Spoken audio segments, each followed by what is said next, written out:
હાલમાં સુઈગામમાં છું અને આખું સુઈગામ પાણીથી બિલકુલ પ્રભાવિત છે। છેલ્લા 3 દિવસથી અહીંયા વીજળી ડૂલ થઈ છે। અહીંયા તમે જોઈ શકો છો આ ટ્રેક્ટરથી ડીઝલ લાવવામાં અને બિલકુલ મોબાઈલની કોઈને બેટરી પણ નથી અને મોબાઈલનું કવરેજ પણ નથી આવતું, એટલે બધા કહી શકાય કે આ આખું ગામ સંપર્ક વિહોણું કહી શકાય તો એ ચાલે। મારી સાથે ગામના આગેવાન છે। કાકા, કેવી પરિસ્થિતિ છે?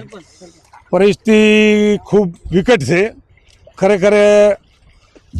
આજથી 2 વર્ષ પહેલું પાણી જ્યારે આવ્યું હતું ને એ વખતે એક દિવસથી થયું હતું। શંકરભાઈ ચૌધરી સાહેબ આવ્યા હતા અને ખરેખર રૂપાણીવાસથી અમે બધા સાથે પાણીમાં આવ્યા હતા અને એમને એવી વ્યવસ્થા કરી હતી। ખરેખર જેટલી બધી વ્યવસ્થા કરી અમારે અત્યારે હાલ જે છે ને એવી પરિસ્થિતિ છે। આજે ટીમ સવારમાંથી આવી છે પણ ટીમ કહે છે કે ડીઝલ નથી, પેટ્રોલ નથી। અમારા પાસે હવે અમે કઈ રીતે મોણા મેલો તો થોડીક વાર એક ચક્કર મારીને આવે એટલે કે પેટ્રોલ નથી। એટલે આજે આ જગ્યાએ પાણી જ્યાં અકલાણ્યું છે અહીંયા તોડવાનું છે। તો તમે જુઓ છો કે આ માણસાએ રાહ જોઈને બેઠા હતા પેટ્રોલ માટે, બરાબર? પેટ્રોલ માટે બેઠા હતા તો અત્યારે પેટ્રોલની રાહ જોવાની હોય અને ગાયો ડૂબતી હોય, મોણા ડૂબતા હોય અને બધાના ઘર બધા આટલે પાણીમાં છે। તમે શેઠ રૂપાણીવાસ, તોગાણીવાસ, ભલાણીવાસ, અહીં તમે જો શિવનગર, અહીં પ્રેમાણીવાસ, આ ભેડિયા રોડે પાણી જાય છે। આ બાજુનું આ બાજુ પાણી જાય છે।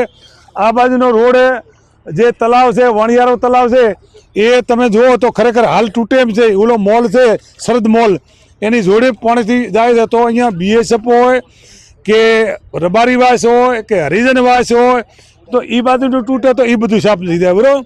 અને આ બાજુનો ડૂબ છે જ એટલું બધું પાણી છે ને આટલા તો આ ધારો કે રૂપાણીવાસ, તોગાણી આટલા પાણીમાં આપણે જાય કહેતા નથી અને આપણને બીક લાગે છે। અને આ રોડ ઉપર આપણે રૂપાણીવાસ અત્યારે અમારા ચેરમેન નવગણભાઈ છે શક્તિ માતાએ જવું છે તો એક ટ્રેક્ટર અહીંયા લઈને નીકળ્યા, ટ્રેક્ટર બંધ પડ્યું, ટ્રેક્ટર મથીને આટલી પર લાવ્યું, ટ્રેક્ટર ફેલ થઈ ગયો। તો હવે વેદના સાચી છે, ગામના અગ્રણી છે એમની વેદના સાચી છે।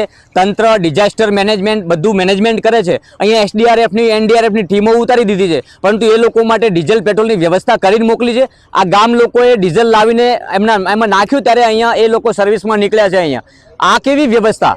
એટલે વ્યવસ્થા ઉપર સવાલ તો કરશું જ અમે। મારી સાથે બીજા એક ભાઈ જોડાય। શું નામ આપનું? મારું નામ રતાભાઈ રૂપસીભાઈ। રતાભાઈ, પોઝિશન બહુ ખરાબ છે, ખૂબ ખરાબ। મારી 150 ભેંસ મરારી ચા આવે મેં કીધું બિયાલ હાલ હવા કાઢેલા છે, આ એના નહીં આવતા કોઈ। મારી 150 ભેંસ મરાય, મારી ફેમિલી મરારી તો તમે ચા આવો છો? તમારે શું કરવાના? અમારે આ બધાને લાયા છે માટે અમે ડીઝલ અમારા પોતાનો હાલ તોય નહીં આવતા તો અમારે શું કરવાનું? હવે આટોને તો હાલ કોણ આવે? અમારે આ બધા અમે આ મોરચેરા ને એ ભેંસ નહીં વધારવાનું અમારે હાલ। ખૂબ ખરાબ પરિસ્થિતિમાં હાલમાં સુઈગામના લોકો છે। અહીંયા ટીમો તો ઉતારી દીધી છે પરંતુ વ્યવસ્થા વગરની ટીમો અહીંયા ઉતારી છે। અહીંયા ગામ લોકોએ ડીઝલ પેટ્રોલ લાવીને આપ્યું ત્યારે એ લોકો રેસ્ક્યુ કરવા નીકળ્યા છે, એટલે બહુ ખરાબ હાલત છે। ખાસ કરીને માનનીય કલેક્ટર સાહેબ શ્રી મિહિર પટેલ સાહેબને કે વિનંતી કરું છું કે ખાસ કરીને અહીંયા પહોંચે અને જે રીતના અહીંયા વ્યવસ્થા